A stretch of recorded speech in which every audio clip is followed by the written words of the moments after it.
একটা গভীর জঙ্গলে থাকত একটি বড় হাতি। তার শক্তি ছিল অনেক, কিন্তু সে ছিল একটু অহংকারী। সে ভাবত, আমার মতো শক্তিশালী এই জঙ্গলে আর কেউ নেই। একই জঙ্গলে থাকত একটি ছোট কিন্তু খুব বুদ্ধিমান বাদর।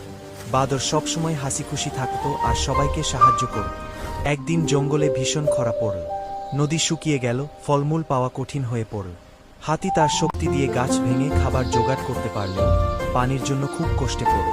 গভীর কাদায় পা ঢুকে সে আটকে গেল। হাতি অনেক চিৎকার করল, কিন্তু কেউ এগিয়ে এল না। তখন ছোট বাদরটি বিষয়টা বুঝতে পেরে বুদ্ধি খাটাল। সে লতা আর ডাল জোগাড় করে অন্য পশুদের ডেকে আনল। সবাই মিলে হাতিটিকে কাদা থেকে উদ্ধার করল। মুক্ত হয়ে হাতি খুব লজ্জা পেল। সে বাদরের কাছে ক্ষমা চেয়ে বলল, আজ বুঝলাম শুধু শক্তি নয়, বুদ্ধি আর বন্ধুত্বই আসল শক্তি। সেদিন থেকে হাতি আর বাদর খুব ভালো বন্ধু হয়ে গেল। গল্পের শিক্ষা: অহংকার নয়, সহযোগিতা আর বুদ্ধি জীবনের আসল শক্তি।